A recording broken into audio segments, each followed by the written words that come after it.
हिंदुस्तान के भावी जिलाधिकारियों को सुप्रभात। हेलो फ्रेंड्स, मैं आपका दोस्त गणेश चंद्र पाल स्वागत करता हूं आपका आपके अपने learning platform M for mathematics के यूपीएससी सीसेट सेक्शन में। तो आइए स्टार्ट करते हैं आज की क्लास। और आज की क्लास में हम लोग देखने वाले हैं प्रीवियस ईयर में पूछे गए परसेंटेज से रिलेटेड 5 इंपॉर्टेंट क्वेश्चंस। तो पहला क्वेश्चन है, when water change into ice its volume increase by 9%, if ice change into water the percentage decrease in volume is. Option दिया गया है 8%, 9%, 10% और ऑप्शन नंबर डी में कहा जा रहा है नन। तो बेसिकली हमसे क्वेश्चन ये पूछा जा रहा है कि जब कोई वाटर मतलब पानी किस में चेंज होता है, आइस में, तो उसके वॉल्यूम में 9% का इंक्रीमेंट आता है। ठीक है, 9% उसका वॉल्यूम बढ़ जाता है। फिर यही बात रिटर्न कहा गया है कि अगर आइस फिर वाटर में चेंज हो जाता है, ठीक है, ice if ice change into water, तब उसके परसेंटेज में कितना डिक्रीमेंट होगा, ये हमसे पूछा गया है। आई थिंक क्वेश्चन क्लियर हो गया है। आइए सॉल्व करते हैं। तो सबसे पहली बात हमें ये बताया गया है कि वाटर का कुछ मतलब पहले वाटर चेंज होता है आइस में, तो वाटर का कुछ वॉल्यूम होगा। तो हमने मान लिया कि वाटर का वॉल्यूम कितना है, v। अब जब वाटर चेंज हो जाता है आइस में तो उसका वॉल्यूम 9% बढ़ जाता है। तो हमने 9% वॉल्यूम को बढ़ा करके लिखा। तो इसका मतलब जब वाटर आइस में चेंज होता है तो उसका वॉल्यूम कितना हो जाता है, 109v/100। क्लियर है। अब ये वॉल्यूम है किसका, आइस का। अब आइस किस में कन्वर्ट हो रहा है, फिर दोबारा वाटर में चेंज हो रहा है। ठीक है, वाटर में चेंज हो रहा है। तो यहां से हमें वाटर का भी वॉल्यूम मिल चुका है और आइस का भी वॉल्यूम मिल चुका है। अब इन दोनों में जब वाटर चेंज आइस था तब तो हमारा वॉल्यूम आ गया था कितना, 109/100 v। अब क्या हो रहा है, अब आइस चेंज हो रहा है वाटर में। गड़बड़ लिखा हुआ है, यहाँ करेक्ट कर लीजिएगा। यहाँ होना चाहिए आइस चेंज इनटू वाटर, क्योंकि अब वाटर चेंज आइस हो चुका है। अब ice change into water, change in volume. तो वॉल्यूम आइस का कितना था, 109/100 v, और वॉल्यूम ऑफ वाटर कितना है, v। तो इसमें से घटा देंगे तो ये कितना आ जाएगा, 9v/100। ये क्या आ रहा है, ये वो वॉल्यूम आ रहा है जब आइस किसमें कन्वर्ट हुआ है, वाटर में। ठीक है, तो आइस जब कन्वर्ट हुआ वाटर में तो कितने वॉल्यूम का डिफरेंस आया, वो चीज निकल गया है। क्लियर है। अब आगे कहा जा रहा है कि हम चेंज इन परसेंटेज निकालना है। ये जो चेंज है इसे परसेंटेज निकालना है, तो हमने इसका परसेंटेज निकाल लिया। और किसके रिस्पेक्ट में निकालना है, ये ज्यादा मैटर करता है। अक्सर कंफ्यूजन यही होती है कि भाई हम अपान में रखें क्या। तो आपको देखिए, सबसे पहले क्या था, पहले पानी था, वाटर था, किसमें चेंज हुआ, आइस में। क्लियर। अब आइस है, अब आइस किसमें चेंज हो रहा है, आइस चेंज हो रहा है वाटर में। तो भैया जो वाटर का वॉल्यूम आप देख रहे हैं किसके रिस्पेक्ट देख रहे हैं, आइस के। तो अपान में हम जिसके रिस्पेक्ट में देखते हैं उसका वॉल्यूम ही तो अपान में होता है, नीचे होता है। ठीक है, तो अब देख क्या रहे हैं, चेंज देख रहे हैं। तो क्या होगा, change upon volume of ice. तो चेंज कितना है, 9। अब देखिए, change upon volume of ice into 100। क्यों, क्योंकि हम परसेंटेज निकाल रहे हैं। तो परसेंटेज चेंज इन वॉल्यूम क्या हो जाएगा, तो चेंज कितना आया था, 9v/100। अपॉन में क्या लिखेंगे, अपॉन में लिखेंगे, यहाँ अपॉन रहेगा, सॉरी यहाँ अपॉन रहेगा 100। नहीं सही है, ये चेंज मैंने कर दिया है, इसको ऊपर से नीचे कर दिया। ये देखिए इतना था ना, कहाँ गया, ये अपॉन में ये रहता, लेकिन जब मैंने चेंज किया तो ये नीचे से ऊपर चला गया है। ठीक है, मल्टीप्लाई रहेगा। ठीक, अब यहाँ से देखिए क्लियर हुई। तो परसेंटेज चेंज इन वॉल्यूम, तो हमने क्या किया, जो चेंज था वॉल्यूम में हमने उसको ऊपर लिख लिया। ठीक है, अपॉन में क्या होगा, volume of ice. Volume of ice कितना है, 109/100। तो मैंने इसे मल्टीप्लाई में लिख लिया, 100/109 इनटू 100 परसेंटेज चेंज करने के लिए। इसको सॉल्व किया कितना आया, 900/109%। क्लियर है। अब इसको सॉल्व करने के बाद कितना आएगा, 8.26%। जब 900 में 109 से डिवाइड किया कितना है, 8.26%। तो इस तरीके से हमें जब ऑप्शन ढूंढने चले तो भाई 8, 9, 10 ये ऑप्शन दिया ही नहीं गया था। ऑप्शन नंबर डी क्या करेंगे, हम करेक्ट कर लेंगे, क्योंकि कोई भी ऑप्शन इसमें मैच नहीं किया। क्लियर है। आई होप आपको क्वेश्चन समझ में आया होगा। आइए नेक्स्ट क्वेश्चन देखते हैं। इस क्वेश्चन से कहा जा रहा है, the price of an article is reduced by 15%। In order to retain the original price the present price has to be increase by. Option दिया गया है 30%, ऑप्शन नंबर बी दिया गया है 100/3%, ऑप्शन नंबर सी दिया गया 200/3% और ऑप्शन नंबर डी दिया गया है 33%। बेसिकली इस क्वेश्चन में कहा जा रहा है कि कोई अगर सामान है, ठीक, कोई सामान है, उसका कुछ अभी प्राइस है, फिर उसको क्या किया गया, 15% घटा दिया गया उसकी प्राइस को। ठीक, अब घटाने के बाद जो प्राइस आ रहा है, अब आप चाहते हैं वहां से फिर आप जितना ओरिजिनल प्राइस था उस पर वापस आ जाए। तो अब उस जो घटे हुए प्राइस में आप कितना परसेंट बढ़ाएंगे कि आप हो जाए अपने ओरिजिनल प्राइस पर। अच्छा, यहाँ पे दिमाग ये भी कर रहा होगा जितना घटाए हैं उतना बढ़ा के पहुंचाएंगे। नहीं, ऐसा नहीं होता, बिल्कुल ध्यान से समझिए। क्योंकि जब हम मान लीजिए हमारे सामान का प्राइस कितना था, 100 रुपए। ठीक, अब 100 रुपए जब था तो अब क्या किए, उसको घटाया। मान लीजिए मैंने 20% घटा दिया, 20% 100 को घटाएंगे कितना आएगा, 80। भाई 1% 1 रुपए होगा, 20% 20 रुपए होगा। ये बात समझ में, क्योंकि ये 100 है। लेकिन आप यही सोचिए ना, जब 80 रुपए हो गया, 80 रुपए का आप 20% से बढ़ाएंगे तो आपको क्या लगता है, क्या 100 रुपए मिल जाएगा? नहीं मिलेगा। क्यों? क्योंकि 100 रुपए का 20% 20 रुपए था। 80 रुपए का 20% निकालेंगे तो 8 रुपए केवल आएगा, केवल 8 रुपए आएगा। तो आप सोचिए 10% कितना, 8 रुपए, और 20% कितना आएगा, 16 रुपए। सॉरी 16 रुपए आएगा। आप सोचिए 80 में 16 जोड़ेंगे कितना आएगा, 96 रुपए। 100 पहुंचे, नहीं पहुंचे ना। तो यहाँ समझने की कोशिश करिए। आपको जब भी कभी भी कोई परसेंटेज पूछा जाए, परसेंट पूछा जाए, मान लीजिए जैसे मैंने लिख दिया यहाँ पर आपको 1200 रुपए। ठीक है, अब आपसे ये बोला जाए 1200 का 40% कितना होगा, ठीक है, तो आप कैलकुलेशन कैसे दिमाग में करेंगे ये चीज समझिए। सबसे पहले क्या करिए ना, आप 1% निकाल लीजिए। आपको 1% निकालना है तो 100 से डिवाइड कर दीजिए। ठीक है, 100 से डिवाइड कर देंगे तो देखिए 12 रुपए आ जाएगा। फिर 12 का 40 मल्टीप्लाई करिए, ऐसा करिए। या तो आप 10% निकालिए, तो 10% के लिए क्या करेंगे, सिर्फ 10 से डिवाइड करेंगे, सिर्फ 10 से। ठीक है, तो एक जीरो कैंसिल हो जाएगा। इसका मतलब 10% कितना आ गया आपका 120 रुपए। ठीक है, अब आपको कितना चाहिए 40%, तो 4 गुना कर दीजिए, 10 चौके 40, 120 चौके कितना हो जाएगा 480। इस तरीके से आपको 40% मिल जाएगा। आई थिंक आप समझ पा रहे होंगे किस तरीके से हम तेजी से परसेंटेज निकालते हैं। जैसे आप कुछ सामान भी खरीदने जाते हैं तो आपको जैसे मान लीजिए बोल दिया गया कि सेब 95 रुपए किलो है। चलो 95 रुपए किलो, अब आपको थोड़ा सा सेब चाहिए था, सेब मान लीजिए एक पाव चाहिए था 250 ग्राम, लेकिन दुकानदार तौला और 300 ग्राम आ गया। ठीक है, अब उसमें सेब काटा नहीं जा सकता, अब वो बोला चलिए 300 ग्राम आप ले लीजिए। तो आप कैलकुलेशन कैसे करेंगे भैया, 300 ग्राम का कितना सेब का हुआ, तो भैया जब यहाँ 1000 ग्राम कितना पैसा लग रहा था 95 रुपए, सीधी सीधी बात है, 1 किलो 95 रुपए था, तो आप सीधे से 100 ग्राम का निकाल लीजिए। तो 10 से डिवाइड कर दीजिए, 10 से डिवाइड करेंगे तो 100 ग्राम कितना आ गया 9 रुपए 15 पैसे 50 पैसा। अब आपको कितना चाहिए 100 ग्राम का 9 रुपए 50 पैसा, तो 300 का कितना हो जाएगा 9 3 27 और 5 3 15, मतलब 150 पैसा इधर को कर लीजिए और 27 इधर जोड़ लीजिए, कितना हुआ 27 1 28 28.5 रुपए हुआ। तो इस तरीके से कैलकुलेशन किया जाता है। तो यहाँ पर भी कुछ इसी तरीके की चीजें हैं। अब यहाँ पर हमसे कहा जा रहा है कि कोई एक आर्टिकल है, तो हमने मान लिया उस आर्टिकल की प्राइस कितनी है x रुपए है। क्लियर, जब आर्टिकल की प्राइस x रुपए है तो हमें क्या करना है, उसमें 25% घटाना है। तो हमने जब 25% घटाया तो कितना हो जाएगा, मतलब 100 माइनस 25 75%, 75x/100, उसको सॉल्व किया कितना है 3x/4। अब इसी 3x/4 को हमें कहां तक लेके जाना है, आपको x तक लेके जाना है। तो हमने क्या किया, मान लिया कि m% हम क्या करते हैं उस आर्टिकल की प्राइस को बढ़ाते हैं, ऐसा हमने मान लिया। ये देखिए m% हमने मान लिया कि बढ़ाते हैं तो x के बराबर हो जाएगा। तो बस अब हम क्या करेंगे, x% उसको बढ़ा देंगे, तो भैया 100 प्लस m बाई 100 ऑफ किसका, जिसको बढ़ाना है 3x/4, और किसके इक्वल हो जाएगा, ये देखिए x इक्वल हो जाएगा। सिंपल सा इक्वेशन बन गया।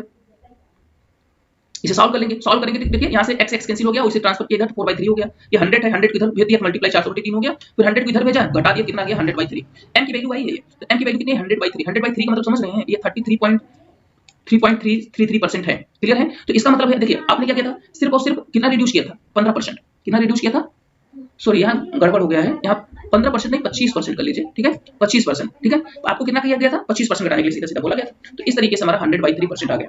हमारा ऑप्शन नंबर कौन सा सही हो जाएगा, बी सही हो जाएगा। यहाँ पे 25 की जगह 15 की जगह 25% कर लीजिएगा, बाकी कैलकुलेशन सही है। आई होप क्वेश्चन समझ में आया होगा। आइए नेक्स्ट क्वेश्चन देखते हैं। ये क्वेश्चन नंबर 3 है। इसमें कहा जा रहा है द प्राइस ऑफ शुगर पर केजी इंक्रीज फ्रॉम ₹16 to ₹20। ठीक है, the percentage reduction in the use of sugar so that the expenditure does not increase should be. Option दिया गया है 15%, 20%, 25 और 35%, ये ऑप्शन दिया गया है। बेसिकली क्वेश्चन में कहा जा रहा है कि मान लीजिए कोई गृहिणी है या आप ही है। ठीक है, अब आप करते क्या है कि जब चीनी की प्राइस जो थी, शुगर का प्राइस जो था 16 रुपए था, तो आप क्या करते थे, थोड़ा यूज करते थे। ठीक है, मान लीजिए x या कुछ भी मान लीजिए 5 किलो, जब 16 रुपए किलो था तो आप अपने घर पर चीनी 5 किलो यूज करते थे। लेकिन अब प्राइस क्या हुआ 20 रुपए हो गया। ठीक है, प्राइस क्या हुआ 20 रुपए हो गया। लेकिन अब क्या हुआ कि पापा जी बोले नहीं, जितना पैसा मैं चीनी के लिए देता था बस उतना ही दूंगा, उससे ज्यादा नहीं दूंगा। तो आपके पास तो पैसा तो फिक्स है, आपके पास पैसा फिक्स है। अब आपको क्या करना है, उतने ही पैसे में अब पूरा बजट बनाना है। तो आप क्या करेंगे, चीनी का जो यूज था उसे कम करेंगे, स्वाभाविक सी बात है। और यही पूछा जा रहा है कि भैया आप चीनी का यूज कितने रेट से करेंगे, कितना प्रतिशत कम कर देंगे। पहले अगर मान लीजिए कुछ करते थे तो आप कितना प्रतिशत अपने चीनी का यूज कम कर देंगे ताकि आपके एक्सपेंडिचर पे कोई फर्क ना पड़े। तो हमने मान लिया कि जब 16 रुपए की चीनी थी तो आप कितना चीनी यूज करते थे, x केजी यूज करते थे। और जब 20 किलो हो गया तो आप कितना चीनी यूज करने लगे, y केजी यूज करने लगे। जब 20 रुपए हो गया चीनी का प्राइस। ठीक है, तो थोड़ा बहुत अंतर आया, लेकिन अंतर किसमें नहीं आ रहा है, पैसे में, टोटल बजट में अंतर नहीं आ रहा है। तो जब आप 16 रुपए था तो x केजी यूज करते थे तो टोटल पैसा कितना लगता था 16 × x, और ये किसके इक्वल होगा 20 × y। क्यों, क्योंकि भैया y जो आप मतलब कि प्राइस बढ़ जा रहा है लेकिन पैसा नहीं बढ़ने दे रहे हैं, आप उतने ही पैसे में इतना खर्च कर रहे हैं। इस तरीके से y और x में रिलेशन आ गया। y कितना आ गया 4x/5। ये जो y की वैल्यू आई हुई है, ध्यान से देखिए y। अब हमसे पूछा गया था ना कि कितना रिडक्शन किया आपने, कितना चीनी यूज कम कर दिया आपने यूज करना। ठीक है, तो अब यहाँ ध्यान से देखिए कितना चीनी यूज कम कर दिया। तो x पहले x करते थे, अब कितना कर रहे हैं 4x/5। तो यहाँ से मिल गया आपको x/5, मतलब आप जितना भी यूज करते थे उसका अब आप क्या कर रहे हैं, 5वां हिस्सा कम कर दिया है। ठीक है, 5वां हिस्सा यूज नहीं कर रहे हैं, 5वां हिस्सा कम कर दिया है। जैसे आप पहले 5 किलो यूज करते थे तो अब क्या करेंगे 1 किलो कम कर देंगे। 5 देखो 5/5 तो कितना आया 1 केजी। इसका मतलब क्या होगा कि अब आप 1 केजी चीनी यूज करना कम कर देंगे, मतलब पहले 5 करते थे अब 4 केजी करेंगे। आई होप क्लियर हो गया होगा कि क्या करना चाह रहे हैं। लेकिन हमसे तो परसेंटेज पूछा है, तो परसेंटेज के लिए क्या करेंगे भाई, परसेंटेज रिडक्शन पूछा, तो रिडक्शन अपन क्या कर देंगे x कर देंगे, क्योंकि x के रिस्पेक्ट में देखना है। पहले x करते थे और 4/5x कर रहे हैं, सॉरी x/5 कर रहे हैं, तो x कैंसिल हो जाएगा। 5 डिनोमिनेटर में है, 100 न्यूमरेटर में, 100/5 कितना आ जाएगा 20। इसका मतलब 20%। तो पहले जितना भी चीनी यूज करते थे उसका 20% चीनी हमने क्या किया, कम कर दिया यूज करना। तो इस तरीके से हमारा ऑप्शन नंबर बी करेक्ट हो जाएगा। आई होप क्वेश्चन समझ में आया होगा। चलिए आइए नेक्स्ट क्वेश्चन देखते हैं। Question number 4। इस क्वेश्चन हमसे कहा जा रहा है if A's income is 10% more than B, how much percentage is B income less than A. Option दिया गया ए में 9%, बी में कहा गया 100/11%, सी में कहा गया 10% और डी में कहा जा रहा है 19/2%। ये हमें ऑप्शन दिया गया है। बेसिकली इस क्वेश्चन में कहा जा रहा है कि कोई एक बंदा है ए, ठीक है, वो उसका जो इनकम है, उसकी जो कमाई है किसी दूसरे बंदे बी से 10% ज्यादा है। ठीक है, फिर इसके बाद ये बोला गया, अब ये कहा जा रहा है कि अगर ए की इनकम बी से 10% ज्यादा है तो बी की इनकम ए से कितना कम है, ये चीज हमें ठीक है, कैलकुलेट करना है। तो बेसिकली हम मान लेते हैं कि ए की जो बी है ना, बी का इनकम मान लेते हैं। क्यों ऐसे क्यों मान रहे हैं? क्योंकि एक इनकम 10% उससे ज्यादा है, तो हम एक निकाल लेंगे। तो हमने बी की मान लिया कितना, एक्स, ठीक है। अब एक इनकम कितनी हो जाएगी, 10% बढ़ा देते हैं, 10% उसका बढ़ा देंगे, तो ए का 100, देखिए 10% बढ़ा के कितना गया, 11x/10। अब देखिए बी की इनकम x है और ए की इनकम कितनी है, 11x/10। क्लियर है, कितनी बात क्लियर है? अब क्या बोला गया, अब हमसे पूछा क्या गया है, हमसे ये पूछा गया है कि भाई बी कितना कम है, तो पहले इनका डिफरेंस तो निकाल लीजिए। इतना क्लियर हो गया ना कि x जो है 11x/10 से तो कम ही है, तो इतना पता चल गया कि भाई बी की इनकम कम है। अब डिफरेंस निकालिए, तो जब दोनों का डिफरेंस हमने निकाला तो कितना आया, x/10। तो मतलब x/10 रुपीज जो है ना विकास की इनकम कम है, परसेंटेज नहीं है, ध्यान दीजिएगा। अभी हमें परसेंटेज निकालना है, तो x/10 रुपीज जो क्या है, कम है, तो कितना परसेंटेज है। अब यहाँ पे सबसे बड़ा मैटर करता है परसेंटेज में रिस्पेक्ट, किसके रिस्पेक्ट में आप निकाल रहे हैं, अरे वो अदर वाला रिस्पेक्ट नहीं, किसके रिस्पेक्ट में, किसकी तुलना में, ये तुलना बोलो तो ज्यादा समझ में आएगा, किसकी तुलना में आप निकाल रहे हैं। तो बी देखिए, बी की इनकम जो है आप ए की तुलना में निकाल रहे हैं, आप इनकी बी की इनकम की तुलना किसे कर रहे हैं, बी से, और ए की इनकम की तुलना किसे की थी, बी से। तो ये मैटर करता है कि किसके रिस्पेक्ट में निकालेंगे, क्योंकि जो जिसके रिस्पेक्ट में निकालते हैं, जिससे तुलना करते हैं, उसकी वैल्यू नीचे आ जाती है। जब आप परसेंटेज इनकम निकालेंगे बी की विद रिस्पेक्ट टू ए, तो क्या हो जाएगा, वो हो जाएगा कि x/10 अपॉन कौन जाएगा, 11x/10, इसकी इनकम ऑफ ए इंटू 100। तो इसकी वैल्यू कितनी है, जब सॉल्व करेंगे इसकी वैल्यू आ जाएगी 100/11%।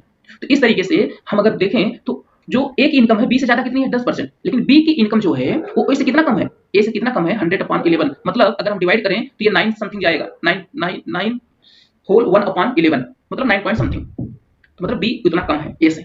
आई होप ये क्वेश्चन समझ में आया होगा। और इस टाइप क्वेश्चन एग्जाम में देखिए बहुत पूछे जाते हैं, ठीक है। और ऐसा ये क्वेश्चंस अगर नहीं है कि डायरेक्टली जरूर से जरूर आ जाता है, ठीक है। ऐसे क्वेश्चंस सिंपल तैयार रखिए, और जो भी क्वेश्चन पूछा जा रहा है उसे रिलेट कर लीजिएगा, ठीक है। क्वेश्चन समझ लेंगे तो आराम से क्वेश्चन निकलना शुरू हो जाएगा।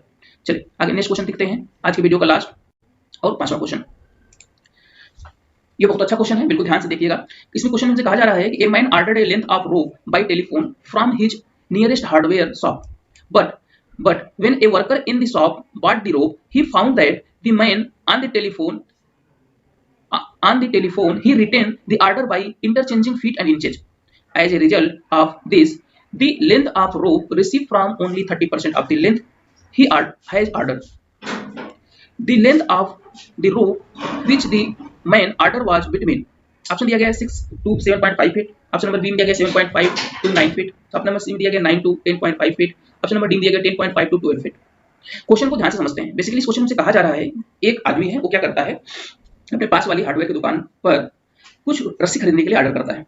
वो ऑर्डर जो करता है ना, वो फीट और इंचेस में करता है, लेकिन जो दुकानदार था वो क्या करता है, वो लिखते वक्त क्या करता है, गलती कर देता है। और जब गलती करता है तो फीट की जगह पर इंच चला देता है और इंच की जगह पर फीट लेके चला जाता है। और जिससे होता क्या है कि उस आदमी को टेलीफोन पर है जो आदमी है, वो जितना रस्सी चाहता था, जितना रोप चाहता था, इस मिस रिटर्न की वजह से क्या होता है कि रस्सी केवल 30% मिलता है, जितना वो चाहता है उसका केवल 30% मिलता है।